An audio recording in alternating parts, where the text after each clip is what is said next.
Pickaxe. Amazon Health AI presents Painful Thoughts. I can't stop scratching my downtown. Yeah, but I'm not itching to go downtown and tell a receptionist I'm here to talk about my downtown. Some things you'd rather type than say out loud. There's no question too embarrassing for Amazon Health AI. Chat your symptoms and get virtual care 24/7. Healthcare just got less painful.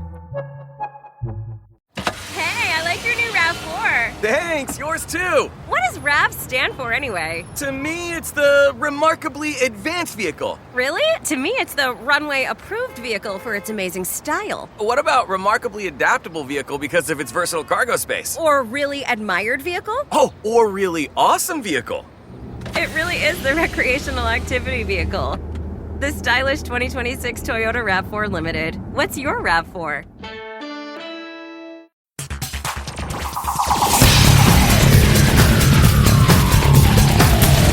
Hey y'all, welcome to Rolling Dice and Taking Names. This is a very special episode. In years past, we've had a lot of designers on our show, and I think it's always interesting to have designers come on, talk about the games, the process of designing games, etc. So I'm kind of calling this like a designer series. We have a few people lined up coming up in the future, but to kick it off is one of our all-time favorite designers. We are excited to have on the show David Thompson. David, welcome to the show. Thanks for having me, guys. This is awesome. Obviously a huge fan of you guys since I started playing games, so this is really, really fun for me. Which I was surprised at, Tony. Yeah, I'm real surprised. That's right. Now, if I remember correctly, David, you and I met, we were on our way to a Cabal meetup at Gen Con one time. Mm-hmm. And Yep, okay. Yeah, that's right. Yeah, you guys and the Secret Cabal were the first two podcasts I started listening to when I got into board games. So there you go, audience. You heard it. And we were the first podcast he stopped listening to. So we bookend. I made it like 2 episodes. It was amazing. It was 2 great episodes. Fair. Now, for those who listen to our show, we have a name for David and his designing partner, one of his, Trevor Benjamin. We call it the Dynamic Duo. We've always called you guys that because you've made so many great games. And if I remember correctly, I think the first game that we played from you two, I believe it was War Chest. Yeah, that's probably right. Yeah, so good. I think that's right. And to this day, Neuroshima Hex and War Chest are my 2 favorite 2-player abstract games. I think they're just both amazing. Yeah, we're super fortunate because we're finishing up a new War Chest expansion. No! And it's, yeah. Is that like, no, you don't want him to? Or no, it's like, that's exciting? Yeah. Yes.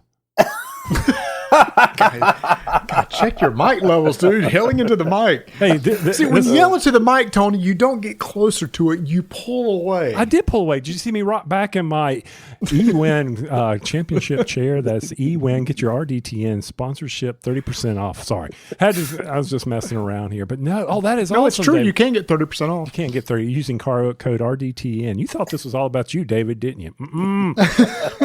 So War Chest, remind me, how many expansions are there? Because I've got, I think, the base set plus 1. Oh, he's looking back behind him. This will be the 5th expansion. So this 5th expansion. Oh, I have lost count. Uh-oh. Nobility, Siege, Nightfall, Shock Tactics, and this will be called Champion. Yeah, and it's funny because it's not, after the first couple of expansions, we weren't sure that there would be more. But what's interesting about War Chest is a lot of people think that me and Trevor, our most popular game is Undaunted, the Undaunted series, and it probably is, but it's really close with War Chest because War Chest is very, very popular internationally. So there's huge like French, Chinese, South Korean, Russian audiences for it. And that international audience is a lot of the reasons that it's able to have, follow-up expansions and stuff. Oh, man. Okay. And if I remember correctly, War Chest came out first, but you said y'all had Undaunted design first, and the request was to have a simplified version? Yeah, that's where War Chest came from. Yeah, that's right. So Undaunted started way back in like 2014 or something. And then I started working on that, and then Trevor worked with me. And in the years between 2014 and 19, when it was eventually published, it was Trevor's idea to come up with a like super streamlined, minimalist, abstract version of Undaunted. And so, people that may not instantly recognize, but they share a lot of obvious DNA once you've played them both, right? Yeah. Yep. Okay. Exactly. Well, you're on the show for a game that's coming out on Kickstarter. Actually, when this, we'll make sure this episode releases at the beginning or right as the Kickstarter's going on. It's from Flying Pig Games, and it's called Rebels Against Rebellion. Now, if you haven't seen anything about this, I'm not going to tell you about it. That's why we have David on the show. So, David, you can come in with your story of what was the inspiration or what is the game about. Then from that, go to the theme or the theme and the gameplay. You just start talking, and then Tony and I will interrupt when we see fit. Okay, I'm ready to interrupt right now. I see fit. Because one of the things for everybody, you can definitely go read about. Oh, I'm not going to let him talk. I'm not going to let him talk. No, because I got a lot of questions here. But one of the things I want people to understand, if you're not familiar, David finds these little niches in history, all right, and designs games around them. So I want to give the audience kind of a understanding of, I don't know how his mind goes to these things. Right? Because you could list off a bunch of your games, David, and you say, this was a small slice in history that you feel was important, that brings attention to it. Now, let's talk about Rebels Against Rebellion. Yeah. So, I guess on that topic, you're right. I do love diving super, super deep in a very niche, very focused topic, right? And as we talk about Rebels Against Rebellion, people that might not be familiar with my other games, they'll see it, right, as we discuss the topic. But so Rebels Against Rebellion is set during the American Civil War, right, which is not a topic that I ever really honestly thought I would design a game about. It's not something that's interested me a lot. Usually when I'm thinking like military history, it's typically World War II, maybe French and Indian War, another area that I'm really interested in, but not so much the American Civil War. But what I was seeing happening in like the war game space was a lot of discussion about the American Civil War, and it's almost always you're playing these strategic games. You're commanding multiple armies, or you're a general commanding a huge army, and it's almost always sort of reduced down to like, it's the Union versus the Confederacy, and that's the story we're going to tell, right? Mm-hmm. That's it. Mm-hmm. And I mean, you guys know this. I'm from Savannah. I'm from Georgia. There was a lot of stories going on during the Civil War that are just never told, right? And one of those stories is all the loyalists in the South who fought, either they fought against the Confederacy or they fought with the Union against the Confederacy in some way, shape, or form. And I thought about it, and I thought, I don't know of a single game that tells that story. I mean, you don't really hear that story much of any. There was a Matthew McConaughey movie, Free State of Jones, that came out, I don't know now, maybe 10 years ago or something. That it's a similar story, though that movie takes a ton of creative license. So it might be an entertaining movie, but it's not very accurate historically. But that's one of the only like obvious things I can think of that's in the sort of the popular media that tells the story of loyalists, or at least people in the South fighting against the Confederacy. So Flying Pig was owned by Mark Walker. He's one of the primary designers. He's the owner of the company. Well, a few years, so he and I became friends through Herman Lutman, who I know you guys know Herman's games. And so the three of us would meet up at Origins. We'd go out and have beers. And Mark Walker had asked me for a couple of years, hey, would you be interested in maybe designing a game for Flying Pig? And the fact is, I was just, as you guys know, I have a day job and I was super busy. I had a bunch of stuff on contract with deadlines, and so I couldn't really do it. But his daughter, Denver, was taking over the company. Now, Denver's like the nicest person you've ever met, but she's also been with her dad working on with the business since she was a little girl, right? Like helping him like pack boxes and stuff. And she knows war games, so she knows her business. So anyway, I met with them at Origins a couple of years ago, and they asked again, hey, would you be interested in this? And I came with a proposal at that meeting because I knew that that topic would come up. And I said, what if I designed a game about this story that Rebels Against Rebellion tells? And so I pitched them this idea. In East Tennessee, let's take a step back. When the South was starting to secede, states from the South were starting to secede from the Union, Tennessee cast their vote, and originally they voted not to secede. the western part of Tennessee wanted to, and the middle and eastern parts did not want to. And then Fort Sumter happened, and you started seeing public opinion in the South change, and Middle Tennessee swung. And so when they had the second referendum, West and Middle Tennessee voted to secede, and East Tennessee did not. And when I say they did not, they almost overwhelmingly did not. And one specific county in Appalachian, East Tennessee, named Scott County, their vote was like 520 or something like that to 19 not to secede. So, I mean, it was almost unanimous, right? Overwhelming.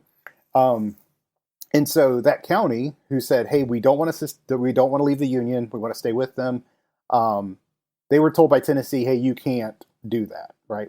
And the irony, of course, hey, we can secede from the Union, but you cannot declare your independence from us. Mm-hmm. And so the game Rebels Against Rebellion, obviously the title that's what it's referring to. Hey, these people of Scott County, Tennessee were rebelling against the rebellion, the Confederacy. And so the game, it's a 2-player game. One player takes the role of the people of Scott County. So importantly, on a foot stomp, they're not the Union Army, right? These are people defending their home against the combined forces of secessionist guerrillas, like pro-Confederate guerrillas who are not part of the Confederacy, technically, and then the Confederate States Army, so the actual official army of the Confederacy. They fought that battle. Those people of Scott County fought a battle to basically just stay, keep their town together for about 2 years. And so the end of the game is when Burnside comes through and liberates, that force comes through and liberates that part of Tennessee. So what was the reason that the residents of Scott said, no, we're good, we don't want to secede? Yeah, it's a good question. So it's anytime you delve into this, it's a complicated answer, right? And you guys know this. I know, Tony, you know this. When I do my historical games, so not like you have Undaunted, which is, I would call it like historically inspired, right? So it's very loosely, you'll read like a half paragraph or paragraph or whatever, and it sets the scenario. But if you look at my Solitaire, my Valiant Defense games, things like that, I often write like a 40-page, no joke, historical companion book.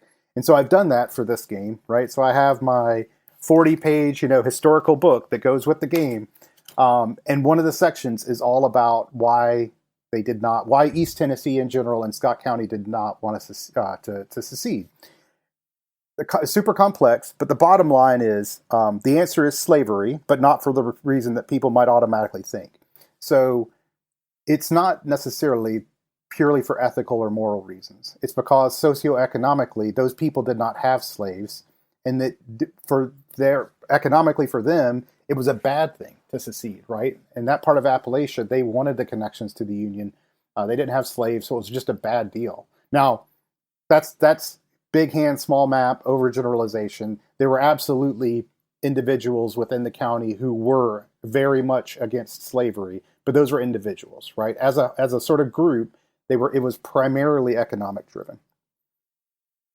So in the game, what are you trying to recreate here? Are you recreating the skirmish that occurs, or are you trying to what theme? I hate to use the word theme because that means I got to read flavor text. But what are you trying to do here? Well, so what you want the players to feel, you want the Scott County player to feel overwhelmed, right? Hey, we are. I'll delve into a little bit of backstory to kind of set the stage for the answer. So. These were just normal people for the most part. There were some volunteers or whatever, but they were really just normal people. They created what's called a home guard, which is essentially a group of people, not official military, who were there literally to defend their homes. Those people that were in the home guard were for a period of about a month designated as a Union regiment. And then the Confederacy came in and destroyed them, and they basically became guerrilla fighters for the rest of the time. So there was like a 1 month period where there was almost in name only Union unit. The player playing the Scott County people defending their homes, they are fighting the sort of desperate guerrilla war, right? They are not mustering large groups of troops. They are not fighting these. When you think about Civil War battles, it's nothing like that. When there were battles in the town, right? So there's like you would expect from, Civil War battles in the South, there are battles called the Battle for the Bacon, and Battle of No Business, and like all kind of crazy little battles. We're talking like 20 guys on each side. These are tiny battles, right? And so to create those skirmishes, we knew that we had to have a very asymmetric feeling game, where one side is playing guerrilla forces and the other side is playing a mixture of guerrillas and regular, much larger regular units. And so on the counter side, you have the Confederate player who, and I use that term to include both the Confederate army and the guerrillas fighting with them. They're controlling these overwhelmingly strong Confederate units that have the ability to come in and smash the people around. But the problem with it is they're being attacked by the North all over the place, right? If you know anything about the history of the Civil War in that area, there's a lot of fighting going on. And the Confederacy can't allow their big units to just sit in little old Scott County and keep the peace. So what happened historically and what will happen in the game is you have these big, strong Confederate units. They'll come in and they can't stay. They have to leave. And so the Confederate player, and they also have to maintain supply. Now, I don't want people's eyes to sort of like glaze and like, oh God, this is very simple, just basically a very simple rule about when you can use your card and when you can't. But from a gameplay sort of challenge perspective, that's a difficult challenge for the Confederate player. So this is a deck builder. You're managing your deck, and you're going out and you're grabbing these Confederate units. But when they come up, you better be able to maintain supply when you need them, right? Otherwise, they're just dead units that are inefficient. And so both sides have really different tensions about how they have to manage the actions. The guerrilla fight on one side and the maintaining supply and this sort of requirements outside of Scott County on the other side. So is this similar to Undaunted as far as the deck building, where there are tokens on the board that represent units or people, and the cards are what drive those tokens? So the game it's most similar to, from how you execute most of the core actions, is A Few Acres of Snow. Have you guys played it? I've always wanted to and never got my hands on a copy. So A Few Acres of Snow was one of the first games I played when I started gaming. It's probably the single most influential game to me that I've played. And anybody that's listening to this and claims Halifax Hammer, just be quiet, because you're not like this whole thing about the Halifax Hammer and people won't play the game because of this possibility. And it's like, man, just don't read about it, and I promise it won't be an issue. But so when I was thinking, I was playing. I have a local neighbor here who I do most of my gaming with. I have two guys that live local to me. One of them's name is Tommy, and I introduced him to Few Acres of Snow, and then we proceeded to play it and play it and play it. It was just we would be nights we'd play it 3 times in a row, back to back to back. And so we were heavy into playing it during this conceptualization period for Rebels Against Rebellion, and I was trying to think, how am I going to model guerrilla warfare? And what Few Acres of Snow does, it is a deck builder, and you add military units to your deck. And so your opponent just knows your presence somewhere. They don't know what your military strength is. Now, in A Few Acres of Snow, you get into these long sieges and stuff like that. And Rebels Against Rebellion doesn't have anything like that. But what I liked about it was you have a token on the board, and it's not mapped to the cards like Undaunted. It's just, hey, there is presence in this location. That's all you know. You don't know how strong it is, etc. The cards in your hand is an abstract representation of the forces you happen to have available to you in that area. Now, your opponent doesn't know that, right? And so that's what models the guerrilla conflict, is the fog of war of, I know he's present there, but I don't really know what the full capabilities are. Now, that there's nothing stopping the Scott County player, because they have they're not presenting any extra information beyond that. On the flip side, for the Confederates, their guerrillas are true. They can operate anywhere. But going back to those Confederate Army cards, they might be in your hand, but you can only use them if you can trace back a supply to where they came from. So the Scott County player can say, well, I'm going to attack this location. I can see the board state, and I can tell that they can't trace supply back. So I can safely attack this, and I know that the Confederate units won't be able to defend it. And so that's all of that sort of like supply and fog of war and presence and guerrilla conflict. All of that is handled elegantly through this idea of abstract representation of some unknown number of troops being present. I always like to know, how do I win? I'm sorry. It's just how I think about games when I hear about them. But, am I wiping someone out? What are we trying to do here? If I'm the Scott County player, am I going to try to beat them back and just survive versus the Confederates coming in and guerrillas coming in and just basically, ransacking everything? Yeah, good question. So it is an area control game. Okay, so what happens at the beginning of it, just like historically, it was the people of Scott County in Scott County. There were no Confederate presence, etc. So at the beginning of the game, the Scott County player is present in 6 locations, and every place you're present in, you have a card that matches that location. Playing that card allows you to do actions associated with that location. It also gives you victory points for every location you're in. So at the beginning of the game, and it's not 1 victory point per location. Sometimes it's more, it's 2 or 3, depending on how important the location is. So at the beginning of the game, the Scott County player has 6 locations under their control and 11 victory points. The Confederate player has 0. They have 0 places under control, and they have 0 points. The game ends based on the amount. There's a supply of food, and the game is triggered when that food supply is exhausted. And pretty much every action in the game you take costs food. Now, so why is food the resource in the game that triggers this? It's essentially the game clock. Because the best historical records we have of this period come from after the war, when the local farmers especially, filed grievances and claims for compensation to the government because both sides were absolutely ravaging the land during this. And so food is the resource that drove this conflict. And when the food is done, it is basically an abstract representation of the fact that both sides have now ravaged and pillaged this place to the point where it's almost nothing left, right? And so that triggers the end game. There's a period, once that end game trigger fires, as soon as the last food is taken, you have to be the player who has the most victory points at the start of your turn. So what it does is it triggers this period of sudden death. And so if I get ahead on my turn, that's not enough to win. I have to stay ahead until my next turn.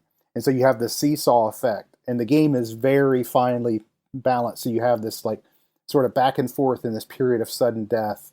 And it goes until the last of the sort of like sudden death supply of food is taken. And if nobody wins, it ends in a draw. And that draw is a representation of the fact that you've collectively just basically destroyed the town, right? There's no the county. There's nothing left worth fighting for. Mm. And when it comes to conflict resolution, is that done through dice? It's done through cards. So in your hand, you will have a mixture of location cards, which are what you use to play actions, and unit cards, which are what you use to conduct combat. Now, you'll start with a couple of very weak unit cards, but you can use the locations to recruit or bolster new units. And those units are what were historically linked to those locations, right? So you'll have these famous guerrillas that were from an area, and famous relatively speaking, right? Obviously, the people of the area know who these people are.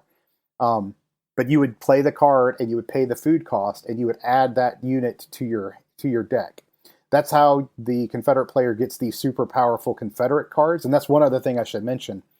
If I'm playing a Confederate location outside of Scott County, and I play that card, and I add this big, powerful, infantry regiment card to my deck, I've just signaled to the Union player, hey, you better watch out. I just added the super powerful card, but it has to come up this road. So that's another way that the game is flagging the sort of like conventional warfare where you would have the Scott County players would have insight into the fact that this big army's marching down the road, right? Mm-hmm. Whereas you don't get any of that from the flip side where you're just fighting the guerrillas. Speaking of the cards, so I've been looking at some previews and the display and everything. The art in this game is absolutely amazing. So tell us about the art of the game. Yeah, so there's the illustrator is Kwanchai Moria, who people should know because he's got to be, he's definitely one of the top board game artists. Obviously, art is subjective, but I think his work is amazing, and a lot of other people do too. The graphic design is done by Gina Rupert. And so it's unbelievable. I've had the fortune over the years of working with Roland McDonald, the artist for Undaunted, Ian O'Toole, obviously doing Night Witches. So like some of the great artists, in my opinion, in board gaming. And I think that the Quantri's cover for Rebels Against Rebellion is probably my favorite cover of any game I've worked on.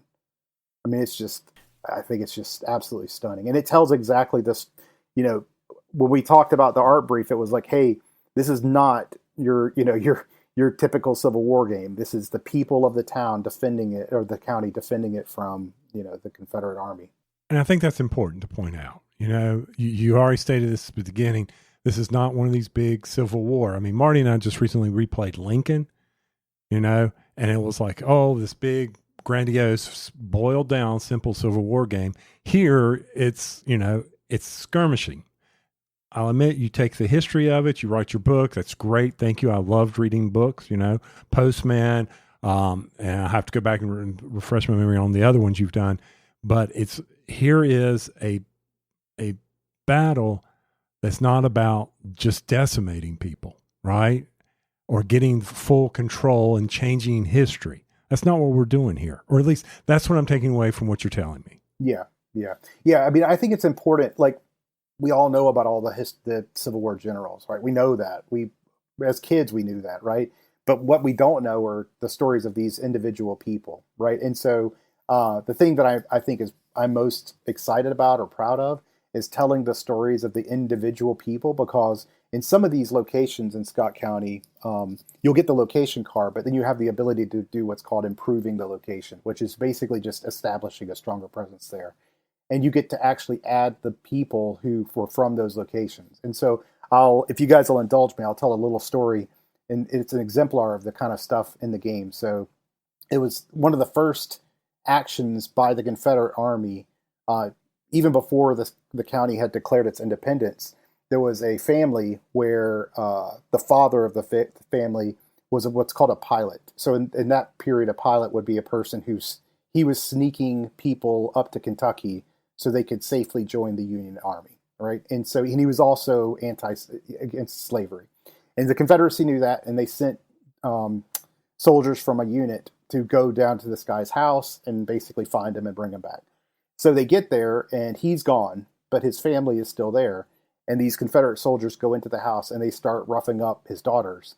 And one of the daughters, her name was Julia Markham, she's like 16 years old, she gets an axe, and she just starts fighting back. And he winds up bayoneting her in the eye and shooting off some of her fingers, but she killed him, right? And she was one of the only, I think there's like 2 women, I think that's right, that actually got a military pension or stipend after the Civil War for her actions.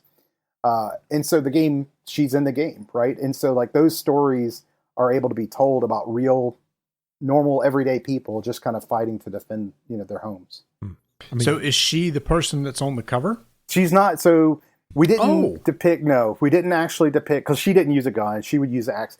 She is in the game. There's a card for her in the game, but she's not the person on the cover. And we just kind of wanted the cover to be this abstract representation of just the people of the county, not necessarily a specific person. Yeah, and the cover's got the pictures of them, ransacking and pillaging and looting and all that fun stuff. But I mean, my gosh, so she went all Lizzie Borden on this guy, but yet you made me cringe. Bayonet in the eye. Dang. Yeah. Ooh. Yeah. So that's cool that each of the cards and everything, locations tell their own story, which is another thing I appreciate about the graphic design. I'm looking at the cards right now. I love the minimalist stuff that's on the card. That's actually the actions and stuff that you need to play the game. But most of the card is the art, and it just pops so hard. We're talking border-to-border art, which I've always loved. I love borderless cards. Everything that you need to know, in my weak-old eyes, I can see the icons clearly, but there's still enough space to enjoy these individual pieces of art that are on each of the card. Yeah. Gina did an awesome job on the graphic design throughout the whole product.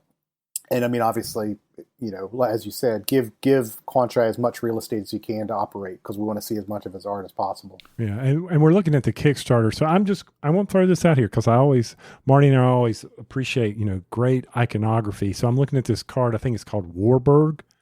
that's on the Kickstarter. And let me guess, I see a wheat symbol. So I guess if I play this card, not knowing anything about the game, I'm going to gain a food. That's right. Yep. The next icon is a circle with an arrow. I'm going to assume that's move a troop or That's something. right. Yep. And the that's next what one is a plus with a card, add a card. That's right. Good job. I We mean, don't even that- need a rule book. I don't, It's all done. and then the other cards have slashes with them, so you got to probably spend food or spend something to get the or whatever. I can't read it because, to Marty's point, I would need to expand my Google Chrome up to 300% to possibly view that, and then it gets blurry. But not only the card, but the game board itself. The map is. I love the map showing like the topography. Yeah. For those who don't know, this would be in the Appalachians, and it's Appalachians, not Appalachians or Appalachians. It's Appalachian. Is it pecan or pecan? That one's debatable, but it's Appalachian. All right. So anyway, the topography on the map just looks amazing. It's one of those things that we all love GMT games, but we all know there's a lot of GMT games that could be so enhanced and make a better experience just by what's on the board. And to me, this board just pops. I love maps, and this map just looks amazing. Yeah. When we were working on it, I created the prototype by going and just getting like map foundation data and putting the locations where they really are, if they're in Scott County. Now, the ones outside, the Confederate starting locations outside of Scott County are sort of like hand wave, like, hey, they're in that direction. Mm-hmm. But the actual places you're playing in Scott County are all in their actual correct locations. And I gave that map to Quanchai, and I said exactly what you did, Marty, because here's the deal. The fact that these battles were occurring with 20 people is because guys were having to go down a creek to find, a dude's house to attack him because of the topography. The topography of that part of extreme northeastern Tennessee is no joke. I mean, it is super hilly, mountainous, basically, super wooded. And I'll give you an example, a real world example. So when I was researching this game, there's just not much on it, right? Published literature. So I was researching it. I would find these references to books. And I went to my local library, and Ohio has an extremely good interlibrary loan system. And even they couldn't get these books that I was reading about. And so I got some contact information for the Historic Society for Scott County. And I reached out to them, and they were basically like, yeah, those are books in name only. Those are like PDFs that we print out that a local person wrote. And so I ended up having to go down to Scott County to do some of the research. And I met with them, and it was awesome. I spent a day with the Historic Society and got all the primary sources that I couldn't otherwise get. But on my trip down there, I wanted to visit all of the places that were battles that occur in the game, that can occur in the game. And I asked a guy about one of the battles. It's called Battle of No Business, and it's on this little creek called No Business Creek.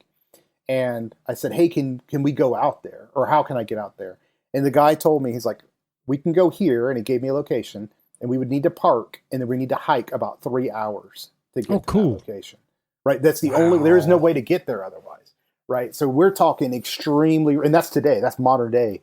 Right? So we're talking extremely remote stuff in the game, trying to represent that. And one of the ways the game does that is when you are attacking a location, you can attack along a road, you can attack along a creek, or you can attack along a trail. And these were basically like Native American game trails that the local people had kind of taken over as their trails. And so that restricts how many cards you can attack with. And what's happening there is it's abstracting. Like if you're attacking over the road, you can attack with a bunch of people, right? You can marshal a big group. And if we're attacking along a creek, smaller, but still a decent size. But if you're attacking along a little trail, we're not bringing 100 dudes, right? We're bringing probably 10 people with us. So it's very limited. And you cannot use those big Confederate Army units along creeks and along trails, right? So that's how the game models this sort of restrictive nature to make sure that you're doing things that are sort of consistent with history without having a whole bunch of rules about it. Okay. Do you have any line of sight rules? Because I understand obstructions and things, but are these also line of sights or no? Because once you have a battle, you're in the location, right? You're just these big forces sort of abstractly fighting about within the location. That's important because, a lot of times, you look at this corner of this hex and there's no hexes on this board, y'all. So when you go look at it, but hey, that's good to know that about this line of sight. Yeah, it's what's called a point-to-point map, right? So you've got these critical locations that are connected via whatever road or whatever. Mm-hmm. But each location represents like a town or a village or a homestead. Also, looking here on the Kickstarter, there's a timeline. So I guess this whole thing with Scott County looks like it started like in 61, ended in 64.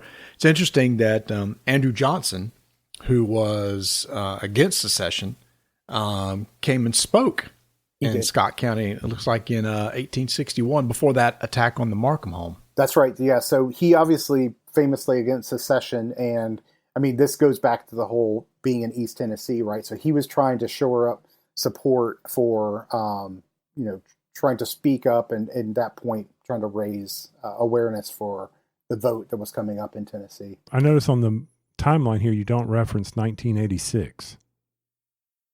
That was interesting. Tell us about what happened in 1986. This is wild. Go ahead, David. You researched this. You're better off than I am. I just read it on Wikipedia. Yeah. Okay. So I said that, we'll go back to the beginning.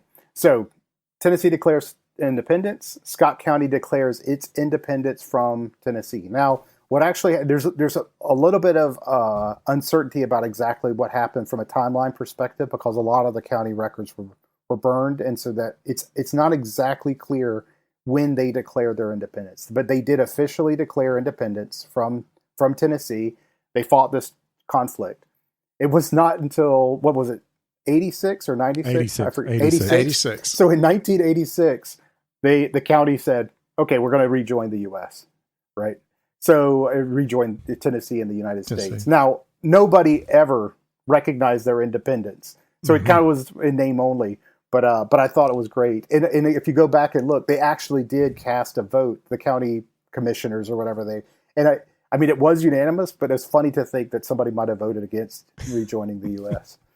And just looking at it, I'm pulling off of Copilot here. It said that officials staged a symbolic ceremony basically welcoming Scott County back into Tennessee, which is really wild. Yep. It's also really interesting, too, that the county kind of kept its identity forever. It was like its own little thing. I was reading, like, starting with Grant, that county, now, for those who don't know, in the South was heavily Democratic and voting for president stuff until like the late 1900s. That is weird to say, late 1900s. Anyway, until the late 1900s. But Scott, every president that ran, they voted for the Republican except once. So they stood with that. They were with Lincoln, they were with Grant, and they stayed with that party until now, while the rest of the South was still heavily Democratic during the time. Yep. So I thought that was interesting that even after the Civil War, they had their own little identity that they never got rid of. Yeah.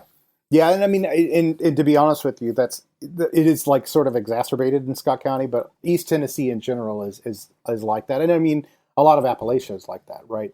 You look at West Virginia, right? So similar stories were happening all over the place there. And it's not limited just to Scott County, right? There were similar things happening in Alabama and Georgia, but not to the same extent as what we saw with Scott County.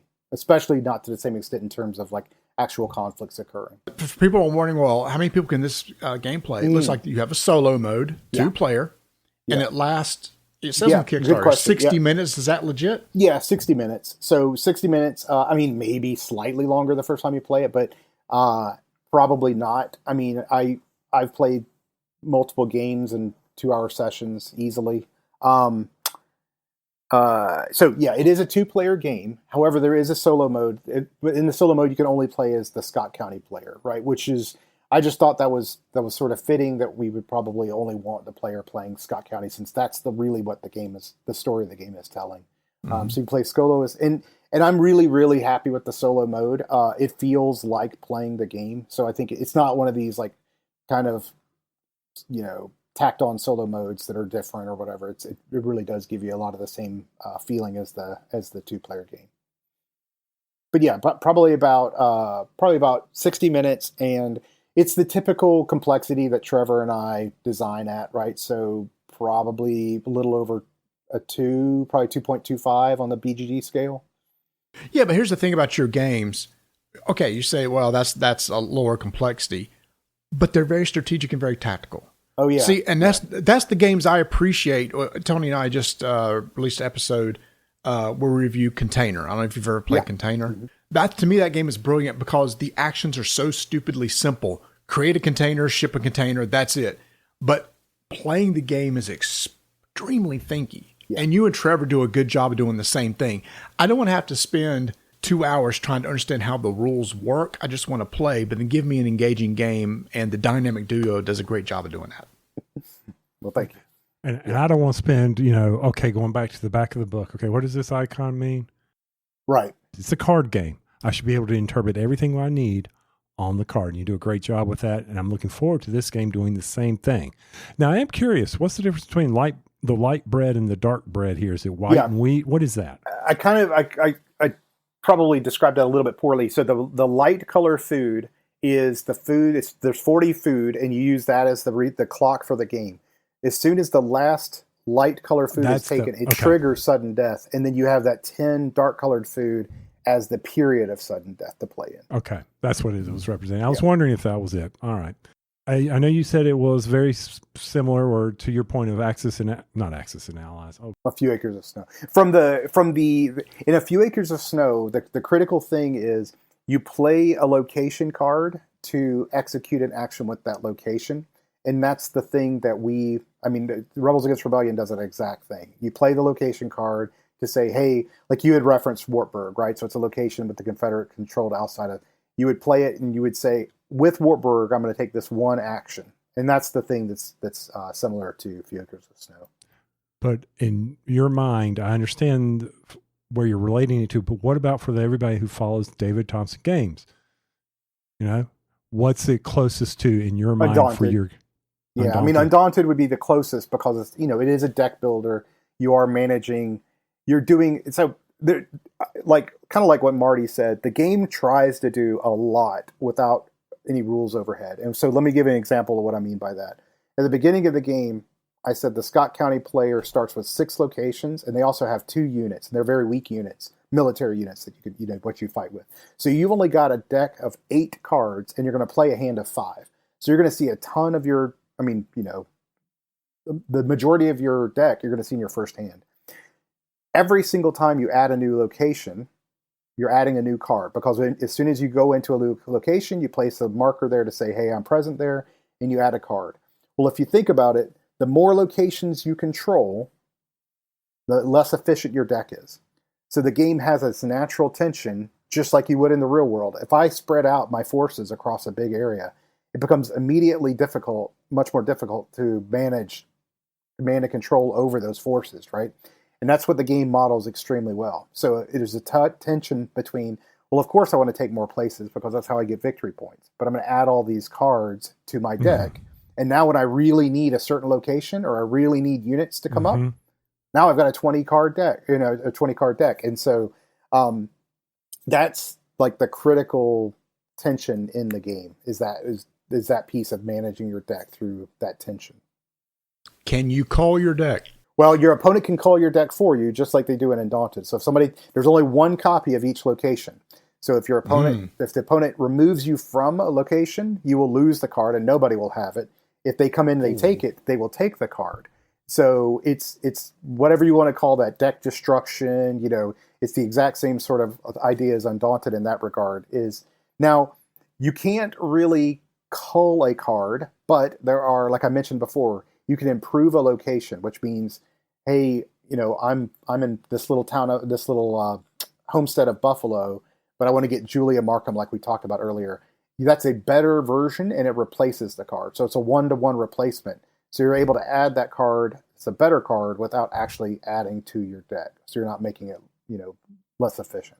So is there a price on the game yet? By the time this comes out, the Kickstarter will have started. Yeah, I don't know what it is. This is the funny thing about being a designer. I have no idea, and I don't even want to guess. So yeah, the Kickstarter will be out. So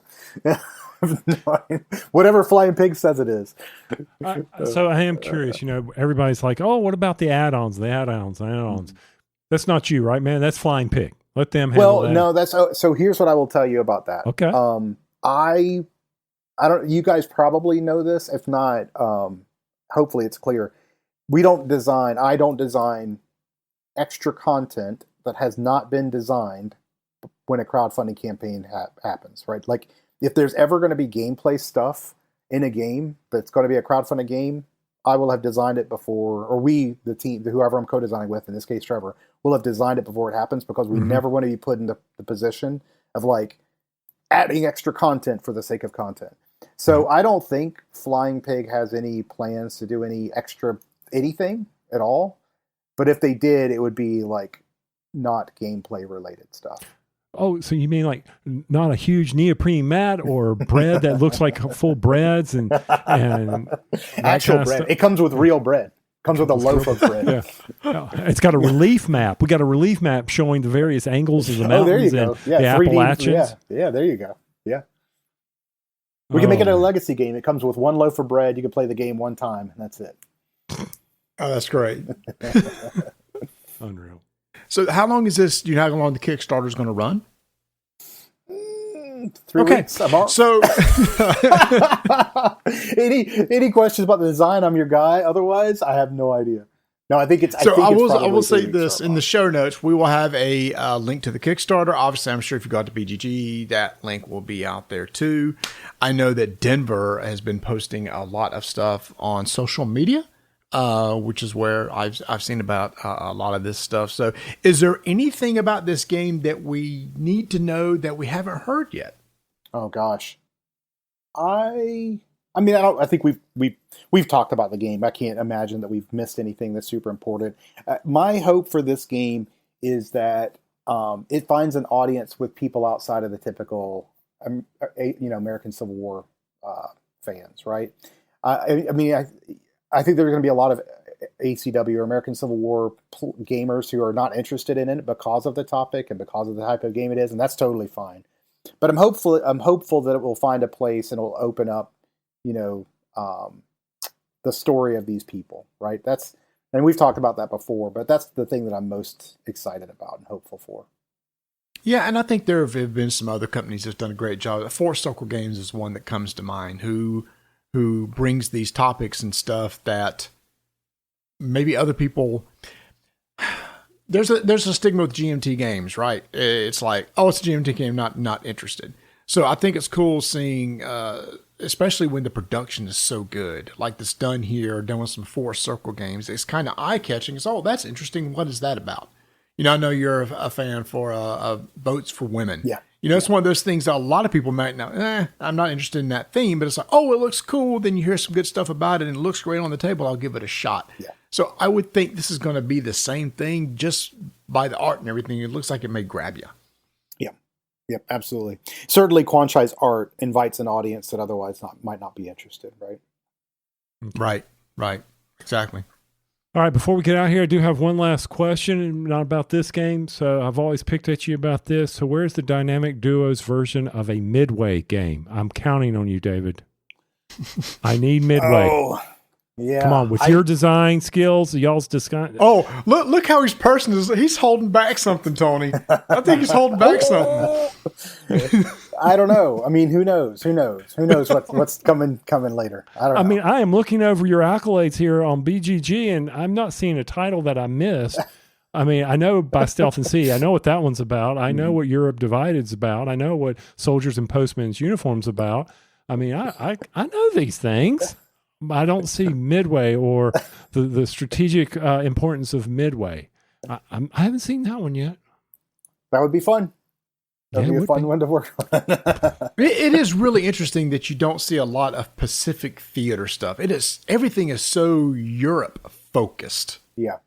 I mean, you guys played Undaunted Callisto, and we have Revolution coming out at Gen Con. Well, I guess it technically is at like Spiel, but it will be at Gen Con early.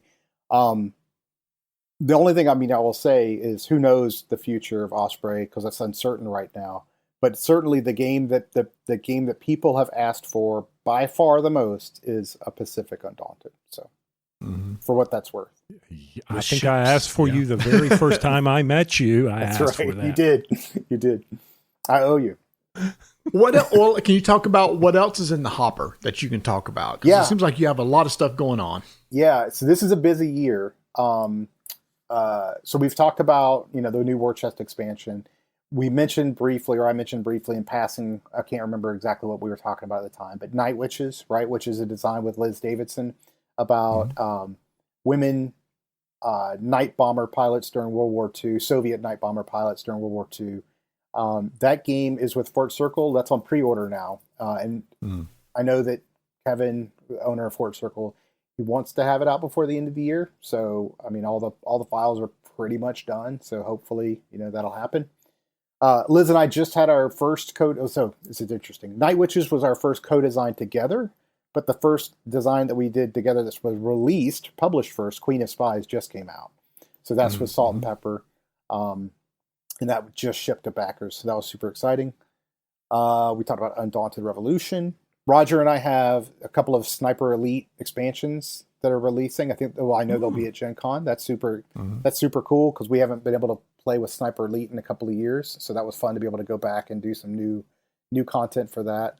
I guess this year, I think Flintlock will release. So Flintlock is me and Roger doing our 7 Years War / French and Indians War version of Paolo More's Blitzkrieg, which Roger and I are massive fans of that game. And so it was super, super fun and exciting to be able to take. So it is a 2-player French and Indian War sort of version, if you will, of Blitzkrieg, and a 2-player 7 Years War of Blitzkrieg, and you can play them together to have a 4-player team experience, which is super fun. Paolo More has become one of those designers that I've also loved. Like if his name's on something, I really want to try it. And these 20-minute games he came out with, I just fell in love with. So when I heard that you were working with him on this, I was super excited. And plus, I just want to say, the cover of this game pops hard too. Yeah. That is such a good cover. Yeah.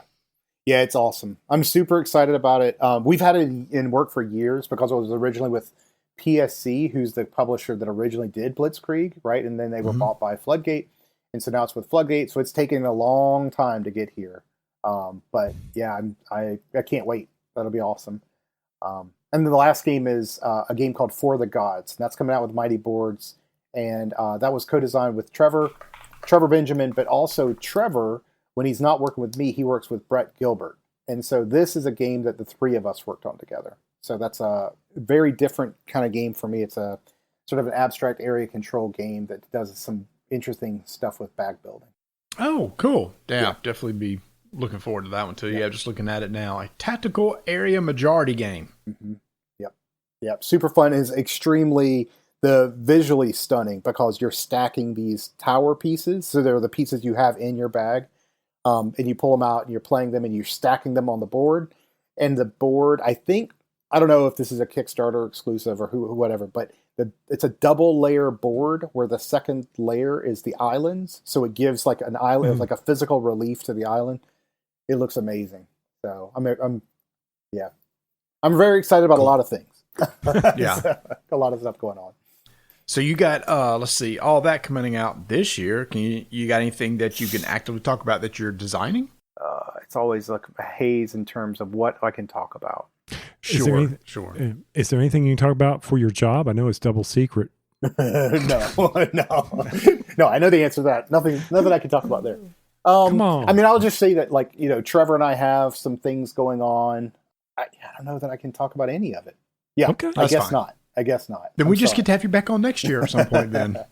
Liz, one thing that we can talk about is Liz and I are doing a game for, I really didn't talk about my co-design partners too much. We talked about Trevor because we did the game that we're talking about, Rebels Against Rebellion, together.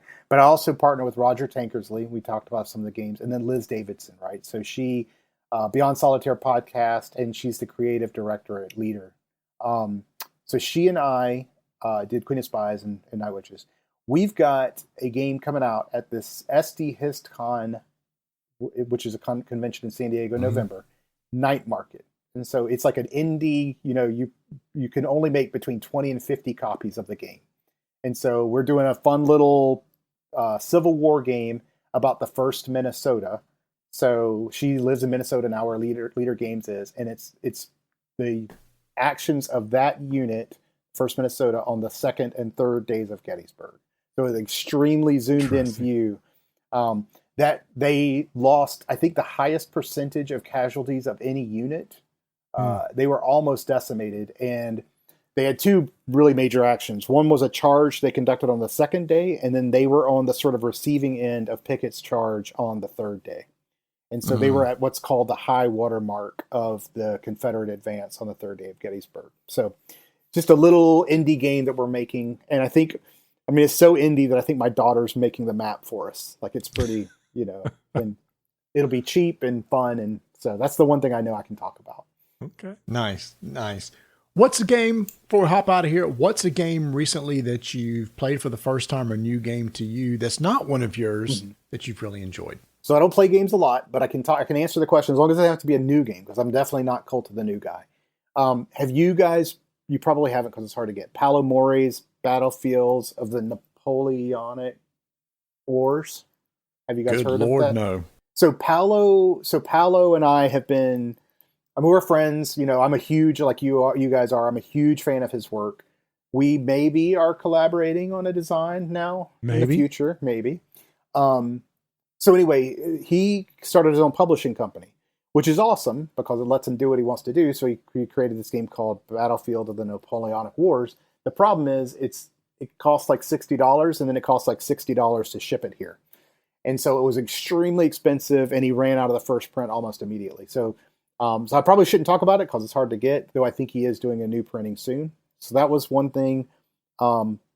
Awari I was introduced to last year for the first time, and it's probably my new favorite game that to me. So like if people know Han or China or Web of Power, it's all of those, but it's called Awari. Came out about 5 years ago, and it's just an absolutely like minimalist area control game that's unbelievably good.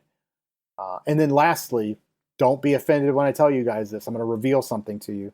I played Strike for the first time, not long ago. It took me years and years and years of never playing Strike, not being in a tournament. But I played it somewhere. I can't remember where. And I was like, oh my God, this is brilliant. And so my family plays it nonstop.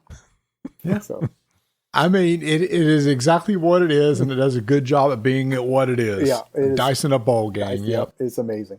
All right. Well, if anybody wants to keep up with you and what you're doing and everything like that, where can people follow you? Or if you got newsletters or anything, let us know how we can stay in touch with all your upcoming projects. Yeah. So the two ways to get in touch with me easily are on Board Game Geek. If you just go and geek mail me, that's one way, because I'm vigilant about maintaining my geek mail. And then probably Blue Sky in terms of social media is the place I'm most active. So if you just search for me on Blue Sky, you'll find me. You could just message me there. All right. David, it has been a pleasure. Oh, yeah, I should ask before we're done. So you may not know this is the designer. So we have the Kickstarter coming out. Do you have any idea when they're looking to ship this Kickstarter? Is this a 2027 thing? I think that, I think that everything is done. All of the files are done, 100% done, right? So the only thing, obviously the Kickstarter will run its course and they will print it. The files have to be sent to the printer. There is a world in which it's extremely late 26. If I was a betting person, I would think early 27 would be when it actually ships. Okay. No, that's good. Sometimes Kickstarters are like years down the road. We know we're 8 to 10 months at the worst. Flying Pig does a really good job of fulfillment, and everything is done for this one, right? Except literally sending the stuff to the printer. So there should not be any sort of like long delays on it. Perfect. Famous last words, I know, but. All right, everybody. That is Rebels Against Rebellion. Currently on Kickstarter. If you don't happen to get it on Kickstarter, I'm sure it will be available once it comes out in retail from Flying Pig Games, designed by David Thompson and Trevor Benjamin. David, it has been too long, but we got to make sure it's not that long again when we have you back on the show, my friend. Yep, absolutely. This is great. Thanks, guys.